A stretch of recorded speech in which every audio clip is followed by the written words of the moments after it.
Though with celebrity comes a never-ending flow of rumors about him, Mick Jagger is among the greatest idols in rock music. People think a lot about Jagger. From strange stories about his hectic lifestyle, to stories of his personal life and scandalous love relationships. Although not all of them are accurate. Some have claimed he was once found in bed with David Bowie. Rumors abound that he purchased a mansion while under LSD influence. Rock and roll history has also been shaped by the tale of cops storming Keith Richards' home and finding a Mars bar in a compromising position. Was Mick Jagger really a naughty boy from birth, or was this image created by the media and public opinion? Was he actually the originator of the Rolling Stones or merely a part of a far greater tale? Why did Queen Elizabeth II not personally knight him, hence delegating the responsibility to Prince Charles? Though what is fact and what is simple fabrication, these tales have been told for decades. Come with us to find the genuine Mick Jagger, the guy behind the myth. Stunning romantic rumors. When one considers Mick Jagger, they don't only recall his ageless tunes, they also become caught up in the maelstrom of his controversial love life. A seasoned playboy, Jagger has seduced many ladies, from actresses and models to royalty. Among the many women connected to him, Madonna and Angelina Jolie have generated the most public interest. Rumors say that Madonna, while a young aspiring singer, eagerly sought Jagger. Some even say she was a Rolling Stones groupie ready to do everything to be near her idol. Rumors grew when concert-goers began murmuring that the two had spent a night together at a hotel. But oddly, neither of them has ever verified or refuted it. While Jagger has never appeared to care, Madonna has stayed silent. Considering their audacious character, did this actually take place, or was it only another rumor created from the public's fantasy? The tale involving Madonna stays unclear.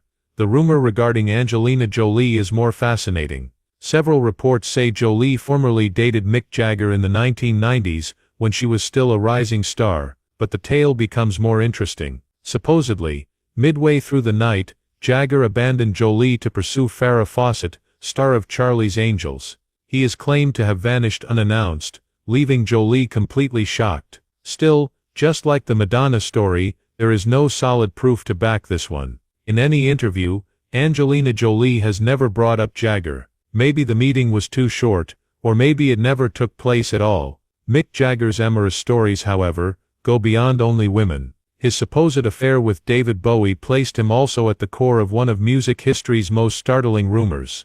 Angela Bowie, David's ex-wife, dropped a bombshell on the Joan Rivers show in 1990 saying she had once witnessed Mick Jagger and David Bowie in bed together.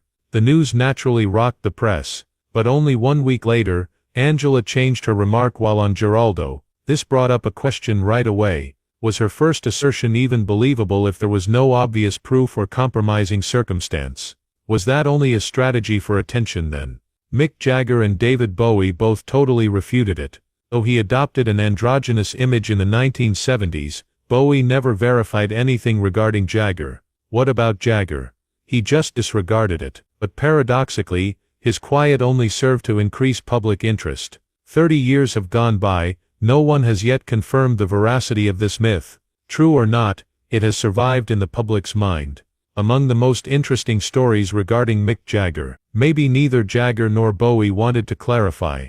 Sometimes the legend is more vital than the reality in the rock and roll industry. Among the oddest and most persistent stories about Mick Jagger, as well as among the most unusual in music history, is the well-known Mars Bar event. During 1967, one of the greatest rock music scandals occurred when British police stormed Keith Richards' Redlands estate, where Mick Jagger, Mary Ann Faithfull, and a number of pals were assembled. The raid not only resulted in drug-related accusations, but also gave rise to one of the most ridiculous and lasting stories in music history, the Mars Bar. The myth claims officers supposedly discovered Mary Ann Faithfull naked when they stormed in, using a Mars bar in a manner that challenged fantasy. The narrative spread like wildfire, quickly grabbed by the media as a sensational bit of rock legend. Given the conservative British society of the day, the Rolling Stones were already viewed as rebellious. This controversy just confirmed their portrayal as hedonistic rock artists. But the most amazing part, the Mars Bar narrative was never supported by official police records or testimony. Mary Ann Faithfull later described it as one of the most absurd fabrications ever produced. To this day no one understands how or why the myth even began. Unlike many other musicians, Mick Jagger seldom comments on rumors about himself, regardless of their oddity or scandalous nature. Having developed his reputation over decades, Jagger knows that occasionally the greatest approach to keep his mystery is quiet. He doesn't say yes or no, he just lets the people guess. Mick Jagger's love life has been rocky, to tell the truth. From Marianne Faithfull and Jerry Hall to Carla Bruni, he has been linked to many well-known women. But did he actually cheat on Madonna and Angelina Jolie? Maybe just Jagger is aware. And as usual, he doesn't have to speak, since for someone like Mick Jagger, the legend usually outweighs the reality. Misunderstandings regarding his profession. For many, the Rolling Stones is identical with Mick Jagger and Keith Richards. The two who drove the band to be among the greatest monuments in music history are the main protagonists. Yet should we go back to 1962, in the early days of the Rolling Stones, the most important name was not Jagger's or Richards. Brian Jones was it. Brian Jones put the band together, picked the name The Rolling Stones after Muddy Waters' song Rolling Stone, and guided the ensemble toward a true blues sound. He was also the one who signed the first contract with Andrew Lou Goldham, who subsequently became the band's manager and turned them into a phenomenon. What part did Mick Jagger play? He was just the main singer then, a well-known member but not yet the leader. But Jagger and Keith Richards started to assume greater control over the composition process as the Rolling Stones slowly moved from blues to rock and roll. Jones, who sought to maintain the original blues core of the group, found himself more and more ignored. He fell into drug use. By 1969, Brian Jones was officially out of the Rolling Stones, just weeks before his enigmatic death in the swimming pool at his home, drowning in drink and drugs to the point where he could no longer keep up with the band. Jones's absence allowed Mick Jagger to formally become the soul of the Rolling Stones, and guide the band from a blues ensemble to an ageless rock phenomenon. Was Jagger then the Rolling Stones founder? Count. The Rolling Stones could never have been famous, though, without Jagger. When rock music was at its height in the 1960s, people started dreaming about a supergroup, including the best musicians in the world. Then in 1969, a remarkable news item from Rolling Stone magazine drove the music industry into a frenzy. Mick Jagger, Bob Dylan, John Lennon, Paul McCartney and George Harrison had quietly created a new band. They had recorded a revolutionary album, one that promised to alter music for all time. A lineup including the leader of the Rolling Stones, the defiant voice of Bob Dylan, and 3 Beatles threw fans into a frenzy. Should it be accurate, this would be the largest supergroup in human history. People started referring to this alleged band the Masked Marauders. Fans inundated radio stations with hundreds of calls inquiring about the album. Pre-orders for a product that didn't even exist inundated record stores. But then the reality came out. It was all a ruse. Greil Marcus, a Rolling Stone journalist, penned the original piece as a joke intended to satirize unfounded rock music industry rumors. He never thought the joke would become a global sensation. An unknown band from Berkeley, California, chose to produce a phony CD purposefully imitating the voices of the musicians described in the article, which sent events spiraling even more out of control. Later radio broadcast of this album led the globe to think the Masked Marauders were real. The most ironic thing, Warner Brothers bought and formally published the record.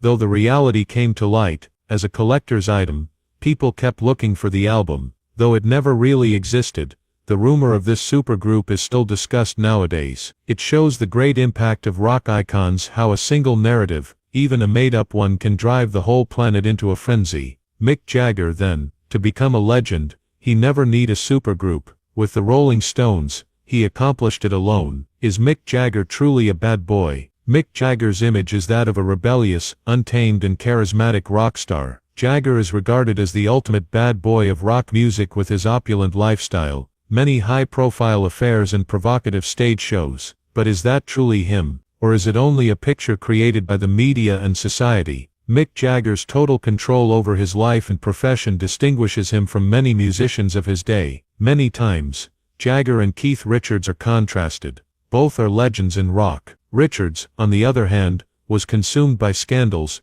drugs and booze. Jagger showed remarkable restraint. Jagger knew the music business norms as early as the 1960s, when the Rolling Stones were a sensation. Not only was he the lead vocalist, he was the strategist guaranteeing the Rolling Stones stayed at the top of the charts for decades. Jagger took a more sustainable route, even as many rock performers of his era were overwhelmed by never-ending partying and watched their renown decline. Was Jagger really a renegade then? The solution is more complicated than many might believe. Two rival powers, Mick Jagger and Keith Richards, are also two inseparable halves of the Rolling Stones. Over more than 6 decades, they together wrote ageless tunes and ruled the rock landscape. Few, however, are aware that their relationship was also fraught with strife, sometimes approaching total collapse. Jagger started to concentrate on a solo career in the 1980s, when the Rolling Stones were at the height of their popularity, much to the anger of Keith Richards. He felt let down, as though his closest friend was leaving the band they had constructed together. Richards didn't hold back in his 2010 autobiography, Life,